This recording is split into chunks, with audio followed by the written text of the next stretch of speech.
My challenge to you, members of this committee, is the same challenge I put to myself.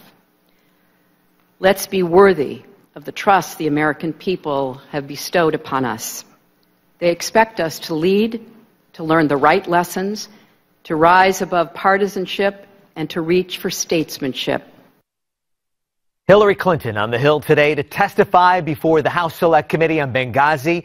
She urged members to rise above partisan politics. Clinton alluding to the controversy surrounding the committee after two Republicans came forward saying the committee is targeting Clinton for political reasons. Now, did Hillary Clinton meet her own standards to rise above partisan politics? Let's talk to Edward Klein, author of the new best-selling book, Unlikable: The Problem with Hillary. And Ed joins us from our New York studios. Fabulous read in the book. You know, you write about how Hillary Clinton gets likability lessons from Steven Spielberg, how she would even tape herself at home and watch how she performs on camera.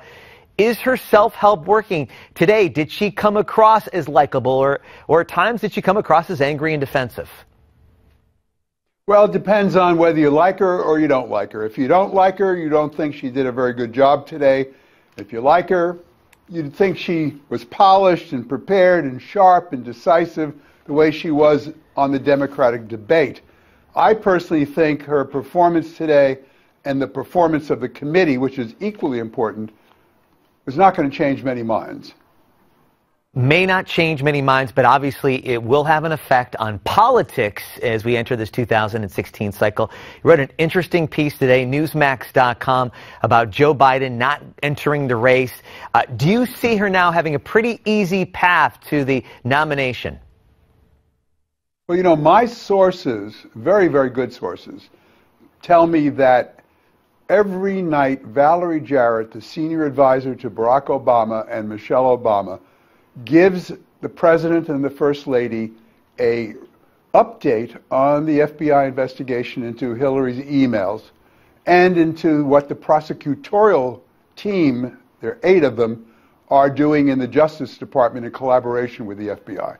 And it was, according to my sources, it was Valerie who convinced the president that it does not seem likely that the FBI and the Justice Department are going to get enough material to prove that Hillary knowingly and intentionally did something that harmed national security. And I think that was key when Joe Biden decided not to run. It was key that he realized that Hillary was not going to be knocked off.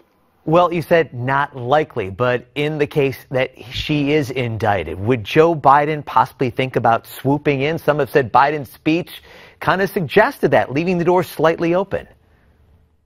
I think that's absolutely true. I think Joe Biden has every intention of swooping in if anything happens to Hillary, not only an indictment, but, for instance, if she has a health problem, which is possible because Hillary's health is not as good as people think, or if she does something in public like blow up, as she did, for instance, in the first Benghazi hearings, and make a fool of herself, I think Joe is ready to come barreling in any time.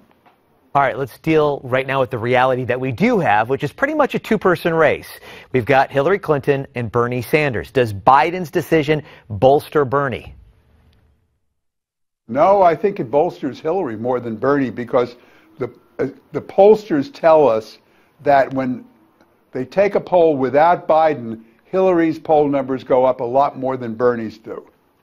I want to get back to the book a little bit. Basically, what I'm trying to say. Okay, go ahead. Basically, what I'm trying to say is that Biden's decision to drop out has virtually given Hillary the nomination short of indictment. I want to go back to the book a little bit because, again, you document all these instances where Hillary Clinton is really kind of trying to make herself a little bit more likable for this 2016 election cycle. And at various times today, we saw her head in her hands. We saw her almost eye-rolling some of the comments made by the Republican congressman. What did you think about her performance, maybe her body language? It seemed like it was a lot different than her 2013 performance where she seemed a lot more argumentative. Well, I think she was really well prepared for this. Now, I'm not suggesting that some of her unlikability didn't kind of seep through a little bit. But by and large, she has spent the last week, almost 7 days, doing nothing but preparing for this Benghazi hearing.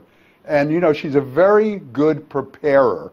And so I think all that preparation paid off for her today. And I think, in fact, some people who may not be conservatives thought she looked presidential. You know, so much about this next election cycle will be, I guess, about Hillary Clinton's likability, and you really address it in your new book, once again, Unlikable, The Problem with Hillary. Ed joining us from our New York studios. Ed Klein, thank you very much. And you heard what our guests had to say. We want to hear your comments. And coming up next, a congressman from Georgia talking about the House Freedom Caucus and Paul Ryan.